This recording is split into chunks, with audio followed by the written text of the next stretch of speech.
கர்த்தருடைய நாமம் பரிசுத்தப்படுவதாக. மீண்டும் என்னை ஒரு சாட்சியாக நிறுத்துவதற்காக கர்த்தருக்கு கொடான கொடைய ஸ்தோத்திரங்களை ஏறெடுக்கிறோம். உங்களுக்கு அநேகருக்கு என் மகனுக்காக அநேகர் ஜெபித்து கொண்டிருக்கிறீர்கள்.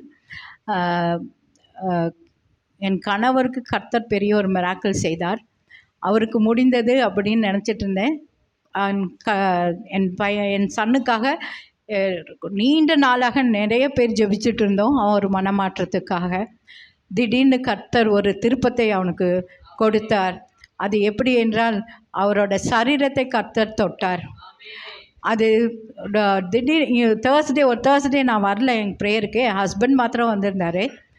ஒரு 3 o'clock ஹாஸ்பிட்டல் போகணும் அப்படின்னு சொல்லிட்டு அவரே கேப் புக் பண்ணிவிட்டு அம்மா கிளம்பு அப்படின்னா நான் அப்படி சட்டுன்னு சுடிதார் போட்டு போனேன். எங்கடா போகிறோம் அப்படின்னு இப்போ போதா கேட்குறப்ப சொல்கிறேன், இல்லை ஹாஸ்பிட்டலில் நான் உள்ளே போய் எமர்ஜென்சியில் போய் எல்லாம் செக் பண்ணி பார்த்தா டக்குன்னு அவனோட பிபி வந்து 98/60 தான் இருந்துச்சு.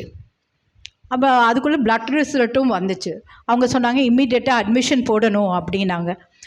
அப்போ தம்பி சொன்னால், இல்லைம்மா உடனே அட்மிஷன் போட வேண்டாம், நம்ம ஃபேமிலி டாக்டரை கேட்டுட்டு நாளைக்கு வந்து அட்மிஷன் போடலாம் அப்படின்னா. எங்கள் சித்தி பொண்ணு அங்கே ஒர்க் பண்ணிகிட்ருக்காங்க ரிசப்ஷனில். அவங்களும் சொன்னாங்க ஆமாக்கா நாளைக்கு வேணால் வந்து போட்டுக்கோங்க அப்படின்னு. ஆனால் கர்த்தர் எனக்கு உணர்த்தினார், இல்லை இன்றைக்கே போட்டுரு அப்படின்னு சொல்லிட்டு. நான் சொன்னேன் பிபி லோவாக இருக்க, அவனுக்கு மார்னிங்லேருந்து வாமிட்டிங்.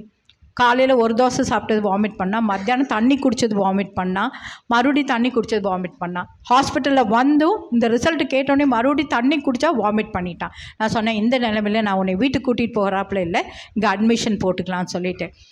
ரூமுக்கு கிடைக்கிறது அன்றைக்கி கொஞ்சம் பாடாக இருந்துச்சு. ஆனால் கர்த்தர் கிருபையில் 10 o'clock நைட்டு ரூம் கிடச்சிது. ரூம் கிடச்ச பிறகு அவனை அட்மிட் பண்ண பிறகு நான் சிஸ்டர்கிட்டையும் ஃபோன் பண்ணேன். சிஸ்டர் மறுநாள் வந்து ப்ரே பண்ணாங்க. ப்ரே பண்ணிவிட்டு ஒரு இருள் விலகுச்சு அப்படின்னு சொல்லிட்டு போனாங்க. ஆனால் பயங்கர போராட்டம். 3 வாரம் நான் ஹாஸ்பிட்டலில் இருந்தேன்.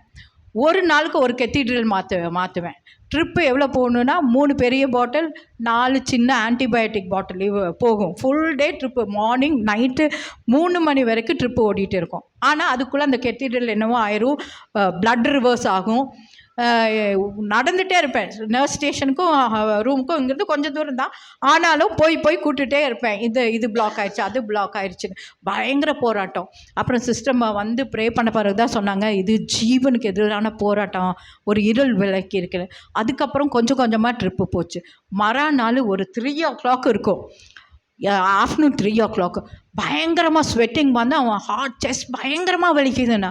இசிஜி எடுத்தால் தார்மாராக இருக்குது. அந்த இசிஜி எடுத்த நர்ஸு நான் சொல்கிறேன் எப்படி இருக்குன்னா, இல்லை அதெல்லாம் டாக்டர் சொல்லுவாங்க, நீங்கள் ஒன்றும் கேட்காதப்போ அப்படின்ட்டா.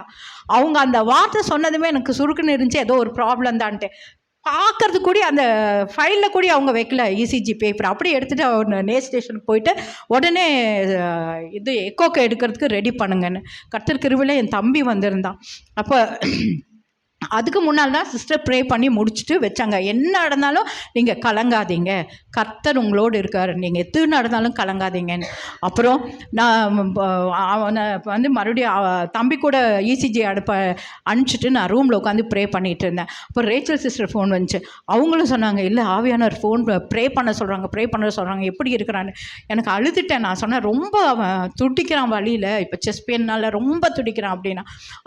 அவங்களும் ப்ரே பண்ணிவிட்டு அப்புறம் வச்சாங்க. எக்கோக்கு போயிட்டு வந்த பிறகு எல்லா சிச்சுவேஷன் கொஞ்சம் காம் ஆகிடுச்சு. இசிஜியில் இருந்த ப்ராப்ளம் எக்கோவில் இல்லை. அப்புறம் வந்து அவர் கொஞ்சம் நேரம் தூங்கினாங்க. அப்புறம் மறுபடியும் ஜாக்லின் சிஸ்டர் 6 o'clock ஃபோன் பண்ணாங்க, எப்படி இருக்காங்க அப்படின்னா. சிஸ்டர் இப்போ கொஞ்சம் பரவாயில்ல அப்படின்னு சொன்னாங்க. அப்போ மறுபடியும் சிஸ்டர் வந்து ப்ரே பண்ணிவிட்டு ப்ரே பண்ணாங்க, ஃபோன்லேயே ப்ரே பண்ணாங்க.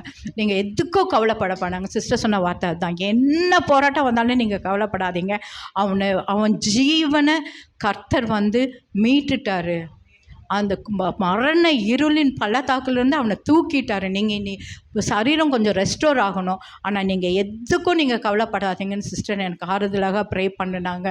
அப்புறம் 3 வாரம் ஹாஸ்பிட்டலில் இருந்தேன். 3 வாரம் டே அண்ட் நைட் எனக்கு தூக்கம் இல்லை.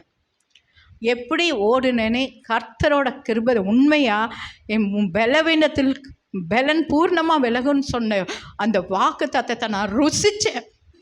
ஏன்னா சாப்பிட நேரம் இருக்காது, தூங்க நேரம் இருக்காது. 3 மணி வரைக்கும் ட்ரிப்பு ஓடிச்சுனாக்கா அதை பார்த்துட்டே இருக்கணும். இவனுக்கு அடிக்கடி ஸ்ட்ரக் ஆயிடுது, அதனால் கவனமாக அது பார்த்துக்கணும். ஆனால் அசந்துருவேன், டப்புன்னு அசந்துதான் என்னை யாரோ எழுப்புனாப்புல இருக்கும், பார்த்தாக்கா ட்ரிப்பு போகாமல் நின்றுட்டுருக்கும். அப்புறம் ஓடுவேன், ஓடி போய் கூப்பிட்டுட்டு வரதுக்குள்ளே ரிவர்ஸ் ஆயிரும்.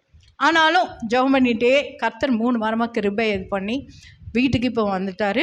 வீட்டுக்கு வந்த பிறகும் சிஸ்டர் வந்து ப்ரே பண்ணினாங்க. அவன் ஒத்துழைக்கல ப்ரேயருக்கு. ஆனாலும் அவனை ஜீவனை கர்த்தர் மீட்டு எடுத்ததுக்காக கர்த்தருக்கு நான் கோடான கோடி ஸ்தோத்திரங்களை எடுக்கிறேன். ஜெர்மனி சிஸ்டருக்கும் இங்கே இருக்கிற ஒவ்வொரு ட்ரீம்மேட்டுக்கும் இங்கே இருந்து ஜெபிச்ச அனைவருக்கும் என் மனமானது நன்றி தெரிவிக்கிறேன். எல்லாத்துக்கும் மேலாக என் தேவாதி தேவனை நான் கோடியாய் ஸ்தோத்தரிக்கிறேன். அவனோட சரீரத்தையும் அவர் மீட்டெடுக்கணும், அவன் ஆத்துமாவை கர்த்தர் மீட்டெடுக்கணும். இன்னும் தொடர்ந்து ஜெபம் பண்ணிக்கோங்க. பண்ணுங்க. எல்லாத்துக்கும் நன்றி. கர்த்தருக்கும் கோடான கோடி ஸ்தோத்திரம் நன்றியை எடுக்கிறேன். இந்த சாட்சியை முடித்துக்கொள்கிறேன். ஆமேன்.